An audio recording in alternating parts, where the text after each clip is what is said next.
Hello प्यारे बच्चों, राजनीति विज्ञान की क्लास में आपका स्वागत है। स्टूडेंट, अगर आप बोर्ड परीक्षा 2024 में कक्षा 12 राजनीति विज्ञान की तैयारी कर रहे हैं तो आपके लिए यह वीडियो बहुत ही यूजफुल साबित होने वाली है, क्योंकि हमने आपकी राजनीति विज्ञान पुस्तक है उसकी एमसीक्यू सीरीज शुरू कर रखी है। और इस सीरीज के अंतर्गत आज हम आपका स्वतंत्र भारत की राजनीति जो पुस्तक है उसके चैप्टर नंबर 4 भारत के विदेशी संबंध, इस चैप्टर के हम एमसीक्यू प्रश्न है वो करने वाले हैं। तो ये एमसीक्यू प्रश्न है वो आपके न सिर्फ एमसीक्यू प्रश्न, उसके अलावा रिक्त स्थान वाले प्रश्न, वन लाइनर प्रश्न, उन सभी में काम आने वाले हैं। और अगर आप इन प्रश्नों को अटेंड करते हैं, बहुत अच्छे से याद करते हैं, इस क्लास को अटेंड करते हैं शुरू से लेकर अंत तक, तो आपके इस पूरे चैप्टर का रिवीजन भी साथ में मैं आपको करवा दूंगा। और आपको इतना मैं विश्वास दिलाता हूं कि अगर आप इन प्रश्नों को बहुत अच्छे से तैयार करते हैं तो आपको निश्चित रूप से बोर्ड एग्जाम के अंदर हेल्प मिलने वाली है।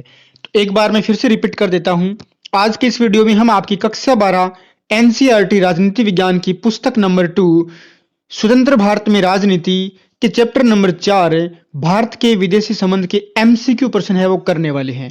आपको क्या करना है, आप है वो अपना उत्तर कमेंट बॉक्स में मुझे दीजिए और सबसे अंत में आप मुझे कमेंट करके बताना कि आपके कितने प्रश्न है वो सही हुए हैं। आपकी वीडियो कहां से देख रहे हैं वो भी आप मुझे कमेंट करके बताइएगा। और स्टूडेंट, अब तक हमारे यूट्यूब चैनल को सब्सक्राइब नहीं किया है तो प्लीज इसको सब्सक्राइब कर दें, क्योंकि आपके मोटिवेशन से ही मुझे इसी प्रकार का स्टडी मटेरियल बनाते रहने के लिए बहुत ही मोटिवेशन मिलता है। तो चलिए आपकी क्लास को शुरू करते हैं। पहला प्रश्न पढ़िएगा और प्रश्न पढ़ के ही आप उत्तर कमेंट बॉक्स में दीजिएगा।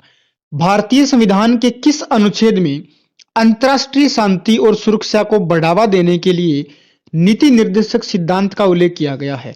बिल्कुल, आपको वो अनुच्छेद बताना है कि कौन सा है जिसमें अंतर्राष्ट्रीय शांति और सुरक्षा को बढ़ावा देने संबंधी नीति निर्देशक सिद्धांत है उनका उल्लेख किया गया है।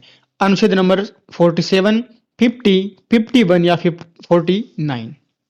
49। बिल्कुल बिल्कुल, आप अपना उत्तर है वो कमेंट बॉक्स में दीजिए। बिल्कुल, इसका उत्तर हो जाएगा अनुच्छेद नंबर 51 में क्या है, भारतीय विदेश नीति या अंतर्राष्ट्रीय शांति और सुरक्षा को बढ़ावा देने के डीपीएसपी का उल्लेख किया गया है अनुच्छेद नंबर 51 में। दूसरे प्रश्न की तरफ बढ़ते हैं।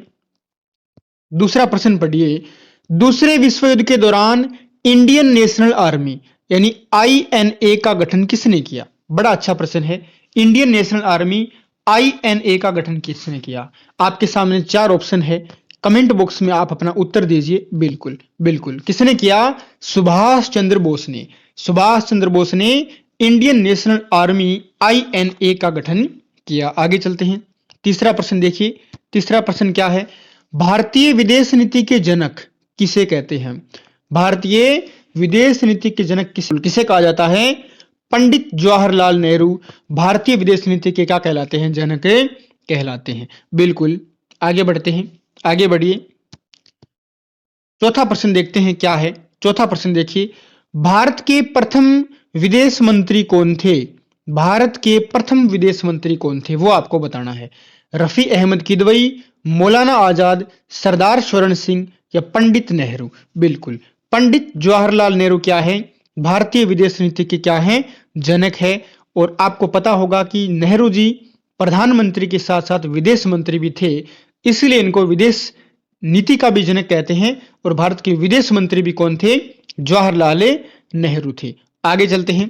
पांचवा प्रश्न देखिए, नेहरू की विदेश नीति का सबसे बड़ा उद्देश्य क्या था? नेहरू की विदेश नीति के उद्देश्य पूछे आपसे यहां से।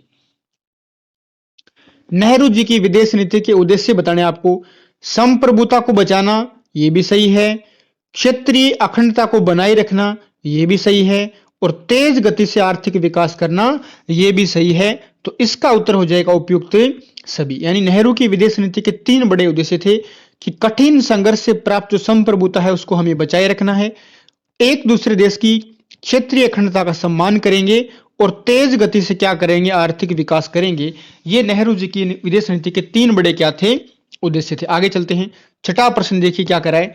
शीत युद्ध के समय उत्तरी अटलांटिक संधि संगठन का निर्माण किस देश ने किया? उत्तरी अटलांटिक संधि संगठन, जिसको हम क्या बोलते हैं? जिसे हम नाटो कहते हैं। जिसे हम क्या कहते हैं, नाटो कहते हैं, नॉर्थ अटलांटिक ट्रीटी ऑर्गेनाइजेशन, जिसकी स्थापना होती है कब, 1949 के अंदर।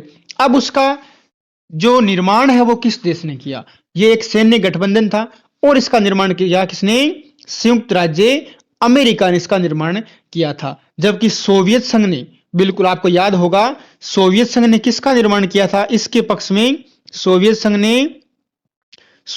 ने इसके विरोध में किसका निर्माण किया था, वारसा पैक्ट का। बिल्कुल, वारसा संधि की थी, वो कब की थी, 1955 के अंदर। बिल्कुल, तो वारसा पैक्ट किससे संबंधित है, सोवियत संघ से, और आपका नाटो किससे संबंधित है, वो है आपका संयुक्त राज्य अमेरिका से। बिल्कुल, आगे चलते हैं। आगे देखिए, स्वेज नहर के मुद्दे पर 1956 में ब्रिटेन ने किस देश पर हमला किया, यानी स्वेज नहर के मुद्दे पर 1956 में ब्रिटेन ने किस देश पर हमला किया, बिल्कुल किस देश पर किया था, मिस्र के ऊपर किया था। अब ध्यान रखिए, भारत की विदेश नीति की आलोचना भी होती है।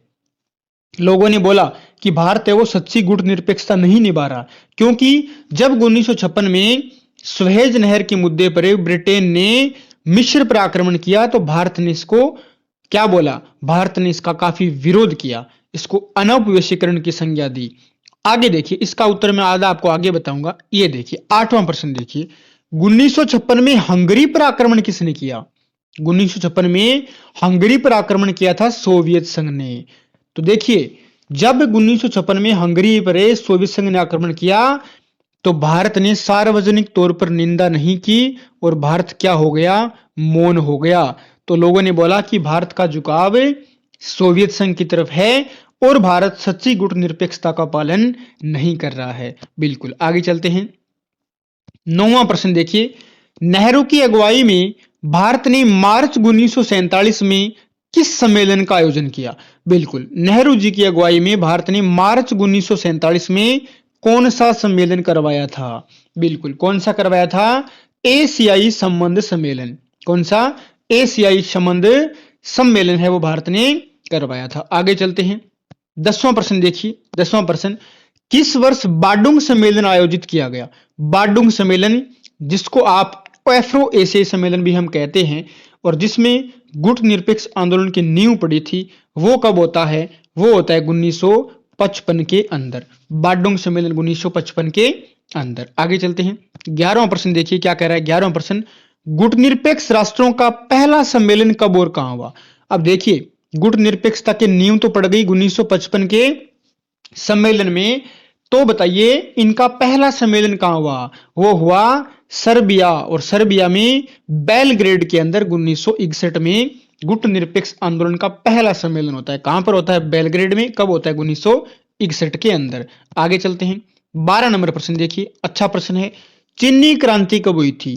चीन में माओ के नेतृत्व में जो क्रांति हुई थी वो कब हुई थी, बिल्कुल कब हुई थी, 1949 के अंदर। जबकि सोवियत संघ में क्रांति कब होती है, रूसी क्रांति वो होती है 1917 के अंदर। आगे चलते हैं। आगे देखिए, क्वेश्चन नंबर 13 देखिए, भारत और चीन के बीच पंचशील समझौते पर हस्ताक्षर कब हुए। भारत और चीन के बीच में पंचशील समझौते पर हस्ताक्षर वो कब होते हैं, बिल्कुल 1954 के अंदर। एक्चुअल डेट पूछे तो वो है 29 अप्रैल 1954 को भारत और चीन के बीच क्या होता है, पंचशील समझौता होता है, जिसमें भारत की तरफ से कौन थे, पंडित जवाहरलाल नेहरू थे, जबकि चीन की ओर से कौन थे, चाउ एन लाई थे। इन दोनों के बीच में क्या होता है, पंचशील समझौता होता है। प्रश्न देखिए, अगला प्रश्न देखिए, भारत और चीन के बीच में युद्ध कब होता है। भारत और चीन के बीच में कब युद्ध होता है, भारत और चीन के बीच में युद्ध कब होता है, 1962 के अंदर होता है। कब होता है, 1962 के अंदर। आगे चलिए, 15 नंबर प्रश्न देखिए, चीन ने तिब्बत पर कब कब्जा किया। चीन ने तिब्बत पर नियंत्रण कब किया। बिल्कुल, आप अपना उत्तर कमेंट बॉक्स में दीजिए। अब तक हमारे चैनल को सब्सक्राइब नहीं किया तो प्लीज चैनल को जरूर सब्सक्राइब करें। अब देखिए, चीन ने तिब्बत पर नियंत्रण कब किया है, कब किया है, 1950 के अंदर, 1950 के अंदर। आगे चलते हैं। आगे देखिए, भारत ने तिब्बत के पारंपरिक नेता दलाई लामा को शरण कब दी। देखिए, जब चीन ने तिब्बत पर कब्जा कर लिया तो वहां के धार्मिक गुरु थे जिनका नाम था दलाई लामा, उन्होंने भारत से शरण मांगी और भारत ने शरण कब दी? 1959 के अंदर।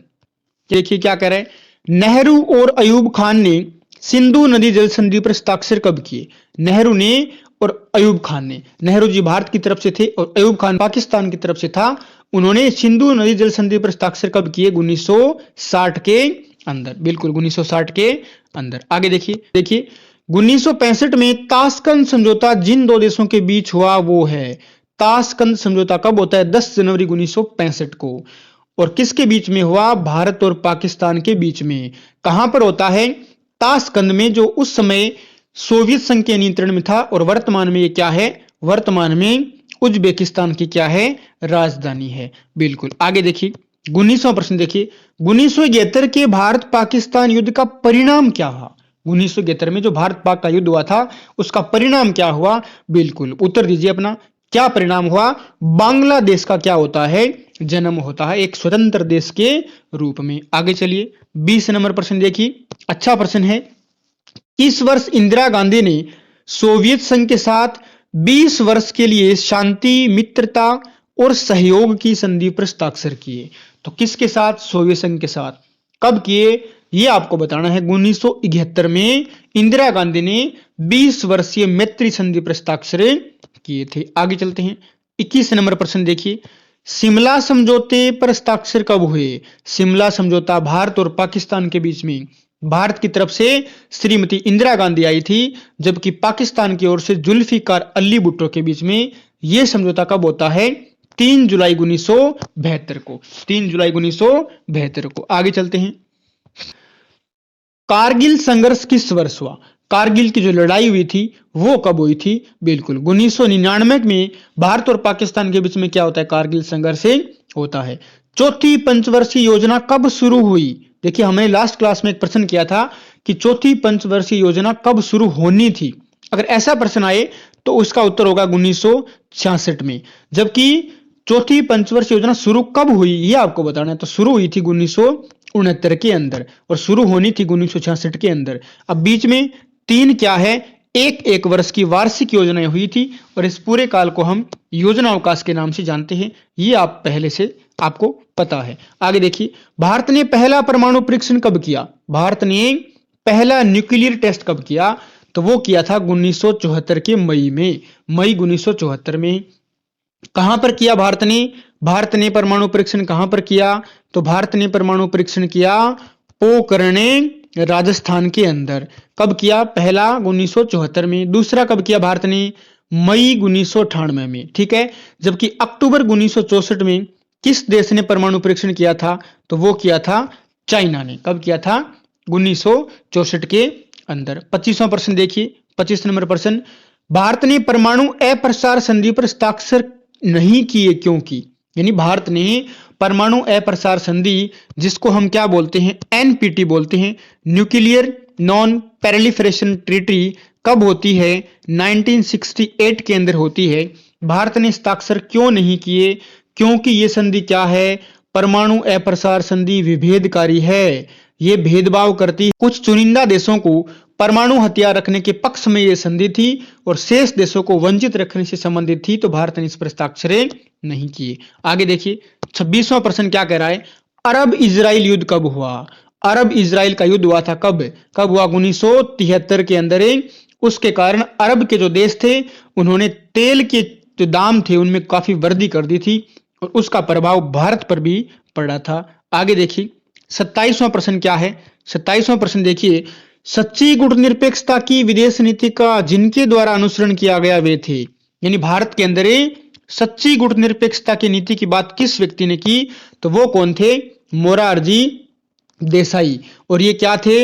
ये पहले कांग्रेस के अंदर ही थे, उसके बाद में भारत के प्रथम गैर कांग्रेसी क्या बनते हैं? गैर कांग्रेसी प्रधानमंत्री बनते हैं मोरारजी देसाई। कब बनते हैं? 1977 में बनते हैं। और किस पार्टी की सरकार आती है 1977 में? किस पार्टी की सरकार बनती है? जनता पार्टी की।